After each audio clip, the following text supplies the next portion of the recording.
Welcome to Tabletop Gaming Guild. Tabletop Gaming Guild is all about the experiences and memories that playing tabletop games with friends and families can create. Today we'll be looking at Archeos Society. Now, Archeos Society is a re-implementation of Ethnos. Now, I've never played Ethnos, but I've heard a lot about it and it sounds like a really good game.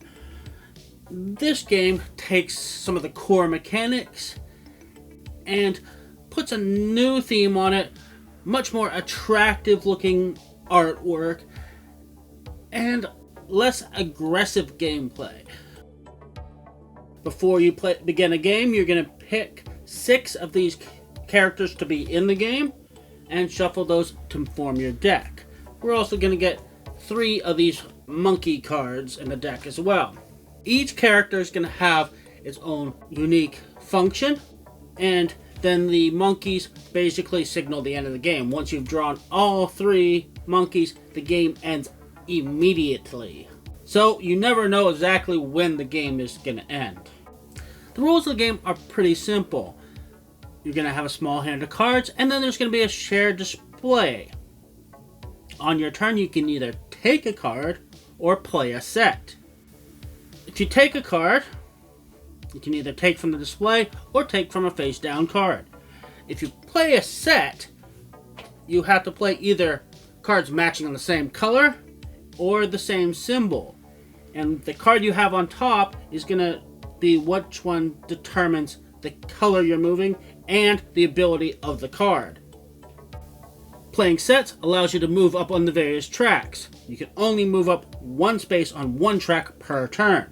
And each time you move up, the number of cards required in the set to move up is marked below, and then the number of points you get at the end of the round.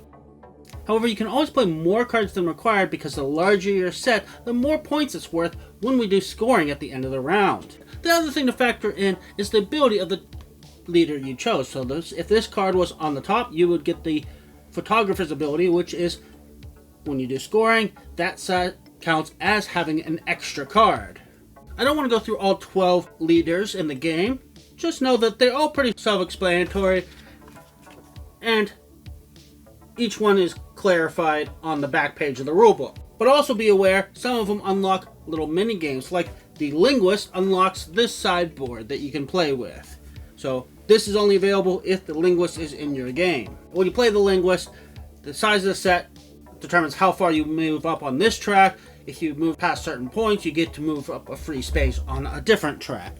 As well as whoever's furthest along this track gets 2 extra points. That's the core of the game, except for one extra little twist. Anytime you play a set, unless you have an ability that says otherwise, you have to discard any remaining cards into the display, so other people can draft those cards in the future.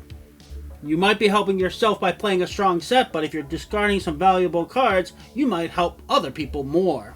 So that's how you play Archeos Society. It's a nice, light, family-style game where it helps to pay attention to what people are doing, but they're not really going to be able to outwardly hurt you. But the real value of this game is not in a single play. It's in the immense variability, because you have 12 different leaders you can have in the game. In each game, you're only going to have 6. It gives a lot of possible combinations. On top of that, each of these tracks that I've showed you has a reverse side for an advanced variant. And the game gives you some recommended combinations. I wouldn't necessarily want to try with all 6 tracks flipped, and I think the game actually recommends only flipping 1 at a time. But it really gives you a lot of options on ways to play this game that are going to be very different each time. Because there's so many variabilities, there's a lot of little elements to teach, but you do not have to teach all of them each game. Basically, you're going to take the simplest ones for your first games, teach those, and each consecutive play, you really can just swap out 1 or 2 and just teach those new elements. Overall, if you're looking for a fun family game, this is a good selection. If you were looking more aggressive, more PvP elements or area control, this is not really that. Thank you for watching. Hope you enjoyed this video. Don't forget to check us out on other social media such as Instagram and Facebook. And don't forget to like and subscribe.